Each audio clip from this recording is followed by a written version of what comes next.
Light या प्रकाश में जो एक पार्ट हमने लिया है रे ऑप्टिक्स ले रहे हैं, दूसरे पार्ट में हम वेव ऑप्टिक्स को शो कर रहे हैं।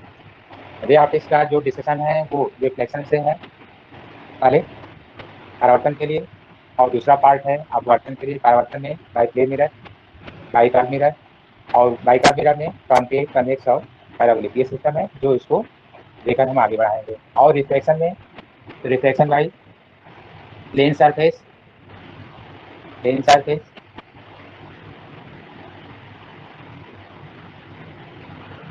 कर्व सरफेस,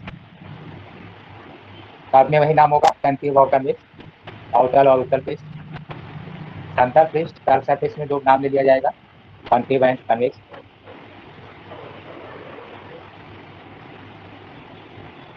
और by lenses and prism, by lenses and prism, prism द्वारा। तो इस तरह से हम अपवर्तन में ये डिस्कशन करेंगे प्रिज्म द्वारा, लेंस द्वारा, कर्व सरफेस द्वारा या प्लेन सरफेस द्वारा। इसी में चैप्टर जो डिवीजन होगा, क्योंकि नीचे लिखेंगे तो डिफाइड नहीं देगा, तो हम ये पार्ट और भी आपको इतना रिटेन करने के बाद डिफॉल्ट इन लेंसेज यहाँ पर रिटेन करेंगे, मिटाने के बाद लिखेंगे। दूसरे वाले पार्ट में था थोड़ा लार्ज लिख दे रहे हो सकता प्रॉब्लम हो आपको, ये जो टॉपिक लिखे थे उसी को और आगे बढ़ा रहे हैं जितना आपने लिखा था। तो अपवर्तन में उस पार्ट ऐसे भी जुड़ता है जिसमें लेंस की कमियों की चर्चा होती है, जिसे आप एविएशन कहते हैं। इसी में हम अलग से एक टॉपिक लेकर आते हैं, एविएशन। एविएशन जिसमें ये कराया जाता है डिफॉल्ट इन लेंसेज, किसी लेंस द्वारा अपवर्तन करते समय उसमें किस तरह से कमियां उत्पन्न होती है उसकी व्याख्या करता है, उसमें किस तरह से कमियां होती हैं, एविएशन क्या शो करता है, इस पर डिस्कशन होगा। अभी तो केवल हेडिंग लिखवा रहे हैं। तो एविएशन में जब हम पार्ट आपको रीड कराएंगे एविएशन में, तो यहाँ पर बाई पार्ट डिस्कशन उसी चैप्टर में कर देंगे। यहाँ कहिए तो एक आध दो लाइन ऐसे लिखकर भी बता दे रहे हैं, जैसे आपको वहां पर स्फेरिकल एविएशन रीड कराया जाएगा, डिस्कशन होगा। क्रोमेटिक एविएशन रीड कराया जाएगा, क्रोमेटिक एविएशन रीड कराया जाएगा, स्फेरिकल एविएशन, क्रोमेटिक एविएशन। वैसे तो बहुत पार्ट है, टेस्ट कर देंगे। जैसे इसमें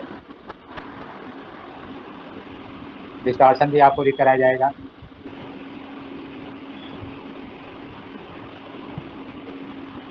एस्टिग्मेटिक में रीड कराया जाएगा, इसकी व्याख्या करेंगे। कॉमा भी रीड कराया जाएगा, ये सब क्या होते हैं और इनको कैसे हम स्पष्ट करते हैं।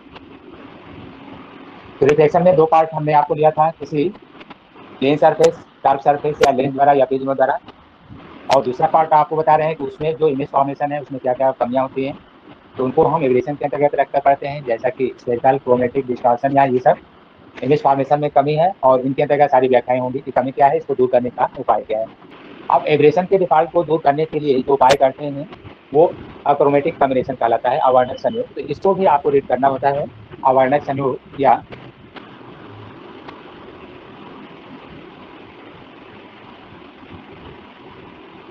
अक्रोमेटिक कॉम्बिनेशन, इसको अवर्णक संयोग कहा जाता है। तो इसमें भी बहुत सारे पार्ट हैं कि कैसे हम अवर्णक संयोग करते हैं, उसकी कंडीशन क्या है, उसके लिए फॉर्मूले क्या है। तो चैप्टर में ये टॉपिक आगे बढ़ता रहेगा, अक्रोमेटिक कॉम्बिनेशन या अवर्णक संयोग, अक्रोमेटिक कॉम्बिनेशन या अवर्णक संयोग, इस पर भी डिस्कशन होता रहेगा, चर्चा होगी।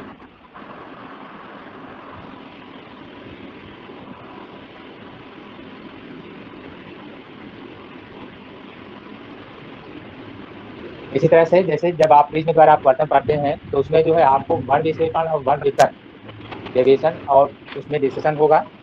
विचलन के बारे में भी बताया जाता है, वर्ण विक्षेपण, जिसको आप इंग्लिश में डिस्कशन करते हैं।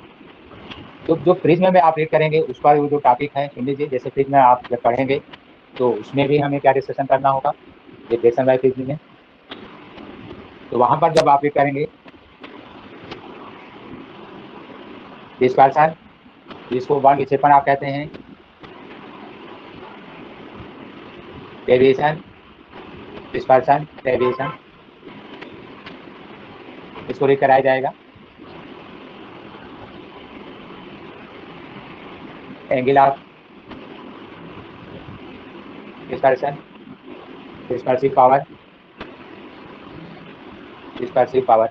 तो बहुत सारे हेडिंग एक साथ नहीं लिखे जा सकते हैं। कोई चैप्टर अगर शुरू करेंगे तो उनमें क्या क्या आ सकते हैं, कुछ पॉइंट्स आपको इस तरह से हल किए जा रहे हैं। जैसे प्रिज्म होगा तो प्रिज्म द्वारा अपवर्तन में क्या फॉर्मूले होंगे, कंडीशन क्या होगा, अगर डेरिवेशन होगा तो क्या फॉर्मूले होंगे, डिस्पर्शन होगा तो क्या होगा, या एंगल ऑफ डिस्पर्शन क्या होगा, डिस्पर्सिव पावर क्या होगा, और भी टॉपिक जो है इनके रीड कराए जाएंगे। तो हम आपको इसमें रिफ्लेक्शन और रिफ्लेक्शन पर जो एक्सप्लेनेशन था, उनमें कौन कौन सी हेडिंग आ सकती है, वो आपको हम अभी लिख कर दे रहे थे। परावर्तन और अपवर्तन में क्या क्या आपको दिया जा सकता है, उस पर आपको ये चर्चा करने के लिए लिखा जा रहा था। इसके पार्ट को क्लोज कर दे रहे हैं। जैसे इसके बाद ऑप्टिकल इंस्ट्रूमेंट लिख दिए थे, जिसमें टेलीस्कोप, माइक्रोस्कोप, और उसमें भी माइक्रोस्कोप में भी इलेक्ट्रॉनिक माइक्रोस्कोप, उनका सब डिस्कशन होगा मैग्निफिकेशन का। ऐसे ही आपका वेब ऑप्टिक्स में भी टॉपिक्स आएंगे, और वेब ऑप्टिक्स जब स्टार्ट करेंगे तो वेब ऑप्टिक्स के भी पार्ट को लिख दिया जाएगा कि वेब ऑप्टिक्स में आपको क्या रीड करना होगा, जो वेब ऑप्टिक्स होंगे उनमें क्या रीड करना होगा। तो कॉमन जो है, बिना किसी हेडिंग की व्याख्या अगर हम करें तो वेब ऑप्टिक्स में केवल चैप्टर का नाम लिख दे रहे हैं। तो इनमें से आपको इलेक्ट्रोमैग्नेटिक वेव्स विद्युत चुम्बकीय तरंगें, वेब ऑप्टिक्स में आपको इलेक्ट्रोमैग्नेटिक वेव्स या विद्युत चुम्बकीय तरंगें, और इसी में हम लोग वेव नेचर की चर्चा करते हैं। केवल हेडिंग लिख रहे हैं क्योंकि टॉपिक्स तो बहुत होते हैं ना, कई दिन लग जाएंगे अगर सारे टॉपिक्स लिखा जाए तो। दूसरा चैप्टर जो आप इसमें रीड करेंगे, प्रिंसिपल ऑफ सुपर पोजिशन के अंतर्गत, इसमें interference interference diffraction diffraction polarisation, ये सब आपको रीड कराया जाएगा। तो ऑप्टिक्स का एक जनरल जो डिवीजन था वो हमने दे दिया, क्योंकि लेक्चर में बाई पार्ट लिखेंगे तो काफी लार्ज हो जाता है, अभी यहाँ तक पहुंचना भी नहीं है, पहले जो आपको टॉपिक है वो रीड कराना है। तो sense of site produces at retina, by which a sense of site produces at retina, जिसकी सहायता से हमें नेत्र लेंस पर एक संवेदना उत्पन्न होती है जिससे वस्तुएं स्पष्ट रूप से दिखाई पड़ती है। By which produces a sense of sight at retina where vision is clear. तो इसको तो प्रकाश को आप डेफिनेशन जो दी है उससे अलग हटकर किसी और तरह से परिभाषित करना चाहें तो ये कॉमन ये भी है, जैसे कि रेडिएशन और विकिरण के बारे में आपने सुना होगा। रेडिएशन रेडिएशन में आपको पढ़ाया जाता है थर्मल रेडिएशन, उसमें विकिरण या केवल रेडिएशन विकिरण। प्रत्येक वस्तुएं अपने ताप के कारण ऊर्जा का विकिरण करते हैं, और विकिरित ऊर्जा के दो भाग होते हैं जिन्हें इनविजिबल रेडिएशन और विजिबल रेडिएशन।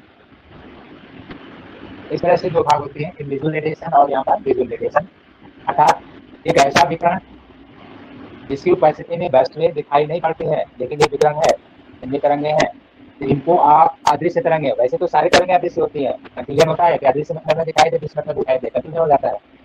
ये तरंगे जो स्वयं भी अदृश्य होती हैं, इनकी उपस्थिति में भी वस्तुएं दिखाई नहीं पड़ती है। ये तरंगे जो स्वयं में अदृश्य होती हैं लेकिन इनकी उपस्थिति में वस्तुएं दिखाई पड़ती है, या नेत्र लेंस में संवेदना उत्पन्न होती है, इनको विजिबल रेडिएशन कहा गया है, दृश्य विकिरण कहा गया है।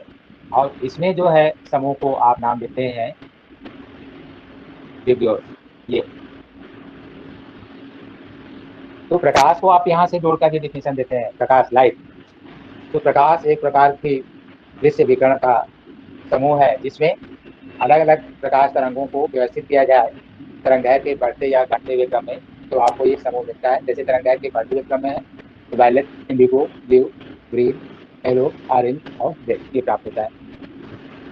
और इन तरंगों में जैसे तारका गुण कहा जाता है, इसलिए इसको समूह को आप दृश्य स्पेक्ट्रम कहते हैं, विजुअल स्पेक्ट्रम कहते हैं इसको, इनविजुअल जिसमें आप gamma rays, X rays, ultraviolet, infrared या microwave, radio wave, television wave, mobile wave सब आप इसमें रखते हैं। तो जो इनविजुअल आप लेते हैं उनमें gamma rays, X rays, ultraviolet rays इस तरह से, या आप इंफ्रारेज, यहाँ पर माइक्रोवेव्स, या आप यहाँ पर जो है टीवी, मोबाइल वेव्स, इस तरह से आप अलग अलग उदाहरण देते हैं जो इनविजिबल रेडिएशन में आता है। और ये विजुअल, तो प्रकाश एक प्रकार का विजुअल रेडिएशन का समूह है जिसमें अलग अलग प्रकाश तरंगें प्रकाशित करते हैं। प्रकाश एक प्रकार का दृश्य विकिरण का समूह है जिसमें अलग अलग तरंगें प्रकाशित करती हैं, और ये लिखा भी गया है। सोर्स ऑफ लाइट, लाइट का सोर्स क्या है? कहा तो आप लोग ऐसे बोल ही सकते हैं जैसे कि नेचुरल में सन है, क्यों? सोर्स ऑफ लाइट में नेचुरल सोर्स, नेचुरल सोर्स तो आप कहते हैं सन है, स्टार्स है, लेकिन स्टार्स की लाइट तो हम लोगों के लिए प्राप्त है नहीं। सन है, इलेक्ट्रिक बल्ब। स्टार्स, हाँ। और आर्टिफिशियल में, अच्छा, आर्टिफिशियल। हाँ आर्टिफिशियल में, क्योंकि नेचुरल दिए थे ना, तो जी जी आर्टिफिशियल जी। में इलेक्ट्रिक लैंप कर दे रहे हैं, इलेक्ट्रिक लैंप, जिससे कि बहुत सारे आ जाए, एलईडी आ जाए, बल्ब आ जाए, सीएफएल आ जाए, बहुत सारे सिस्टम है, तो ज्यादा लिखना नहीं पड़ेगा, साथ में इलेक्ट्रिक लैंप। तो इलेक्ट्रिक लैंप ये आपका आर्टिफिशियल हो जाएगा, आर्टिफिशियल सोर्स।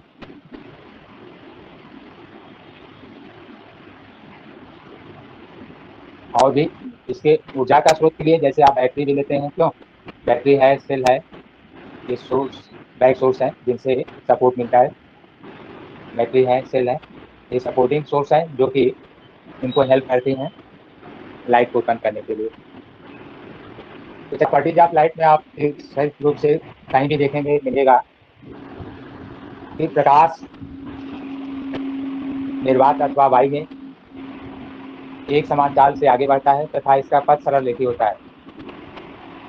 तो इसमें ये कहा जाता है कि नेचुरल फॉर्म्स जो लाइट का है वो ट्रांसफर वेव है, लेकिन ट्रांसफर वेव का एम्पलीट्यूड इतना कम होता है कि हम आप उसको देख ही नहीं सकते हैं। ऐसे तो बोर्ड में हम थोड़ा लार्ज बनाएंगे जैसे ये देखिए, लेकिन ये कहा जाता है कि ये एम्पलीट्यूड इतना कम होता है कि आप इसको ड्रा नहीं कर सकते, बल्कि इसे भी दिखाना पड़ेगा। तो इस तरह से आप कहते हैं कि प्रकाश का जो विकिरण है वो वायु या निर्वात से होकर जब आगे बढ़ता है तो सभी तरंगों के लिए चाल एक समान होती है और उनका गमन पथ जो है स्ट्रेट लाइन होता है, सरल रेखीय होता है। और उसमें आप एक फॉर्मूला भी लिखते हैं, C = 1/√μ0 और ये लगभग आप रखते हैं 10⁻⁸ और इसकी तुलना आप विद्युत चुंबकीय तरंगों से करते हैं। तो लिखिए अगले पॉइंट में, प्रकाश विकिरण जब वायु अथवा निर्वात से होकर गुजरता है, प्रकाश विकिरण जब वायु अथवा निर्वात से होकर गुजरता है तब सभी प्रकाश तरंगों के लिए चाल एक समान, सभी प्रकाश तरंगों के लिए चाल एक समान तथा नियत रहती है, तथा नियत रहती है।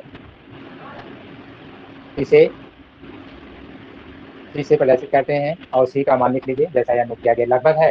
यहाँ पर ऐसे बनाइएगा, करेक्ट वैल्यू आपको मेजरमेंट में दिया जाएगा, ऐसे कर दीजिएगा, जिसमें 299 करके आपको बताया जाता है 1 डिजिट तक, वो करेक्ट आपको मेजरमेंट में दिखाया जाएगा। चाल का समान होना या न समान होना ये माध्यम की प्रकृति पर निर्भर करता है। हम मीडियम लिखकर यहाँ बता दे रहे हैं, मीडियम।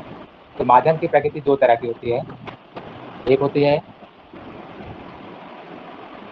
नॉन डिस्पर्सिव मीडियम और दूसरा होता है डिस्पर्सिव मीडियम।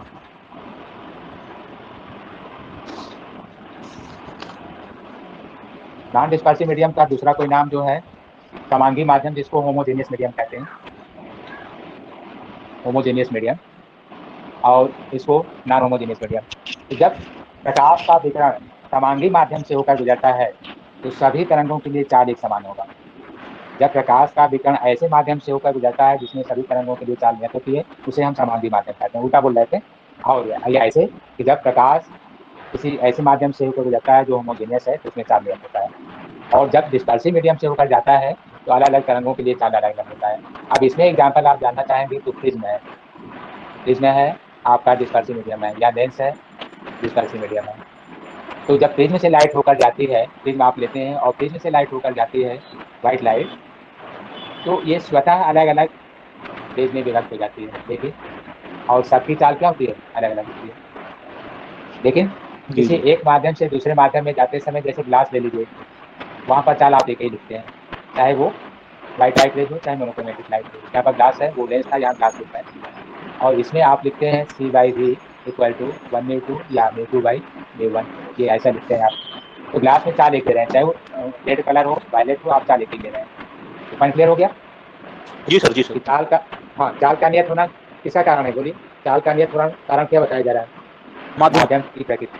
हाँ, कि माध्यम की प्रकृति कैसा है, वो डिस्पर्सिव है या नॉन डिस्पर्सिव है? Non dispersive. डिस्पर्सिव, हाँ, नॉन डिस्पर्सिव है तो चाल एक ही होगा। अच्छा, चाल का समान होना या न समान होना, ये माध्यम की प्रकृति पर निर्भर करता है। हम मीडियम लिखकर यहाँ बता दे रहे हैं, मीडियम। तो माध्यम की प्रकृति दो तरह की होती है, एक होती है नॉन डिस्पर्सिव मीडियम और दूसरा होता है डिस्पर्सिव मीडियम।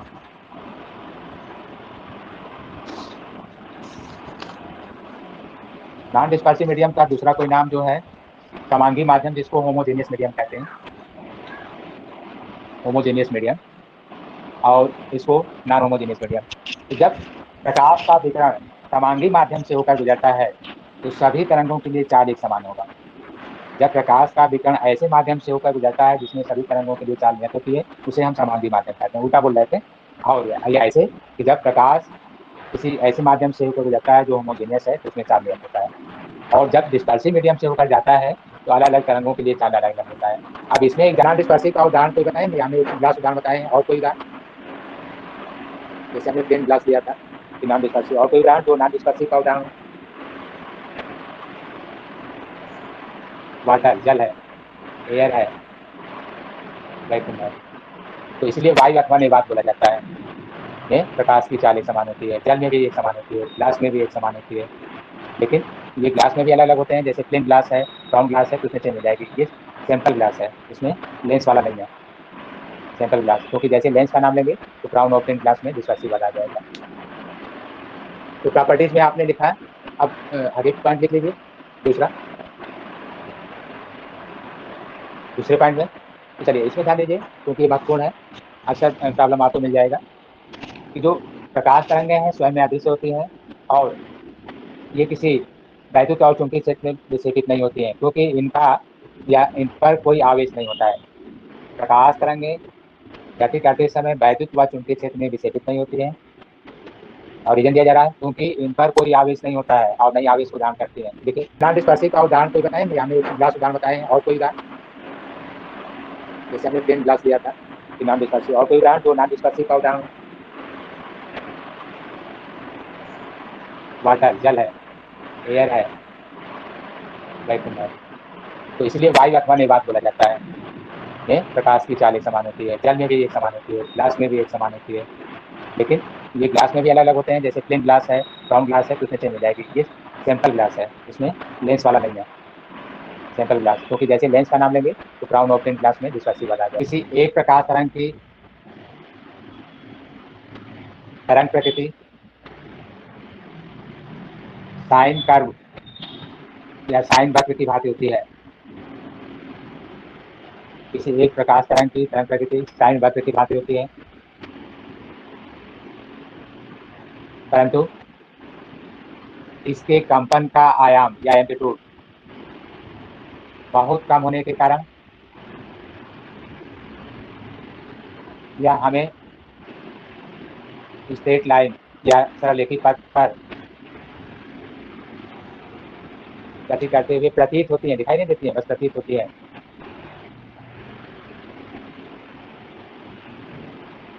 गमन करते हुए प्रतीत होते हैं। प्रकाश तरंगों में, चौथा पॉइंट, प्रकाश तरंगों में दृश्यता के साथ साथ उसमें गुण भी उपस्थित होता है। प्रकाश तरंगों में दृश्यता के साथ साथ उसमें गुण भी उपस्थित रहता है। उसमें गुण समझ में आ रहा है? कोई बोलेगा? प्रकाश तरंगों में दृश्यता के साथ साथ उसमें गुण भी पाया जाता है। इसका मतलब क्या हुआ? अर्थात ये तरंगे अगर किसी पृष्ठ से टकराती हैं और अवशोषित होती हैं तो वो सरफेस क्या होता है? बोलिए, हीट हो जाता है। ऐसा है कि नहीं? ये पॉइंट समझ में आया कि जब प्रकाश तरंगे किसी सरफेस से टकराकर एब्जॉर्ब होती हैं तो क्या होता है? हीट हो जाता है। अर्थात उसमें गुण भी क्या होता है? उपस्थित होता है दृश्यता के साथ साथ। तो इन तरंगों में दृश्यता के साथ साथ उसमें गुण भी उपस्थित रहता है। और लास्ट देखिए, पांचवा, हाइट। प्रकाश तरंगों में, चौथा पॉइंट, प्रकाश तरंगों में दृश्यता के साथ साथ उसमें गुण भी उपस्थित होता है। प्रकाश तरंगों में दृश्यता के साथ साथ उसमें गुण भी उपस्थित रहता है। उसमें गुण समझ में आ रहा है? कोई बोलेगा? प्रकाश तरंगों में दृश्यता के साथ साथ उसमें गुण भी पाया जाता है। इसका मतलब क्या हुआ? प्रकाश तरंगों में वे सभी गुण पाए जाते हैं जो कि विद्युत चुंबकीय तरंगों में उपस्थित रहता है।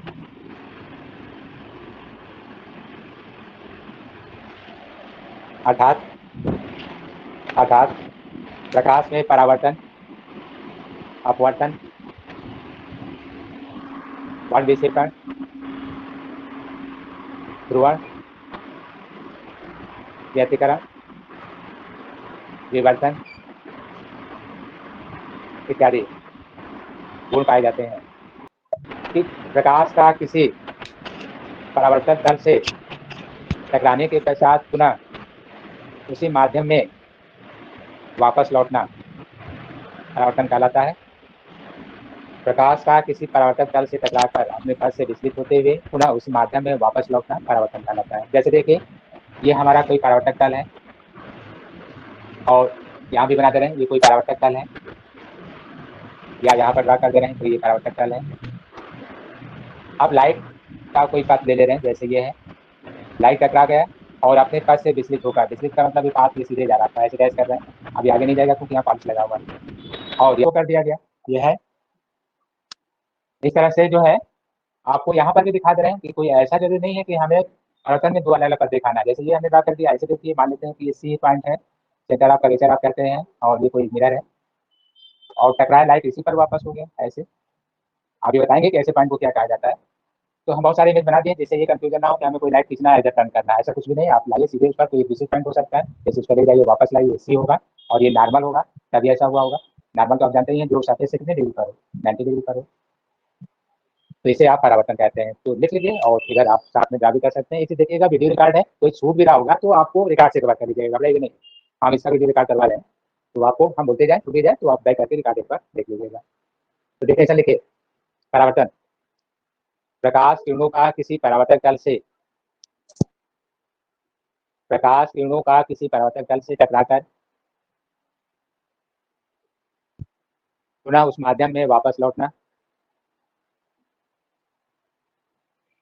परावर्तन कहलाता है। कि किसी परावर्तक तल से टकराकर पुनः उस माध्यम में वापस लौटना परावर्तन कहलाता है। लेकिन जब परावर्तन की डिफिनेशन देते हैं तो इसमें दो अलग अलग पॉइंट आ जाता है। एक तो आता है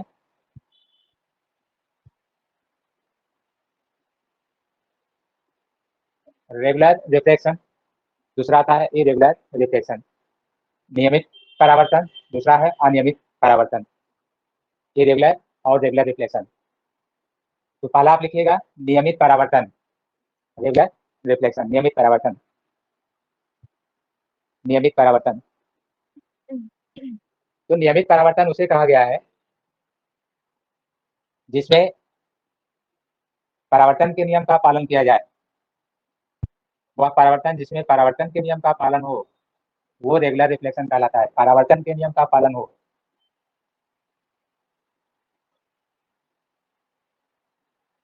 जैसे आपतन कोण परावर्तन कोण बराबर हो, आपतन कोण परावर्तन कोण बराबर हो, कोण I इक्वल टू कोण R, आपतन परावर्तन कोण के बराबर हो।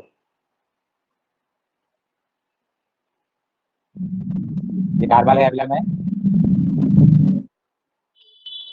और आपतित अविलंब तथा परावर्तित किरण परावर्तक तल में स्थित हो। तो ये तो हम परावर्तन के नियम में लिखवाएंगे, साथ में आप इसमें लिख लीजिए angle I equal to angle R। इसको नहीं भी शो करेंगे तो डिफिनेशन में है, रेगुलर का मतलब जिसमें परावर्तन के नियम का पालन हो। नियम तो आपको अलग से लिखवाएंगे, नियम आपको अलग से लिखवाया जाएगा। रेगुलर समझ में आ गया। To view the entire course video, join the JRS Academy app. Please like and subscribe and press the bell icon.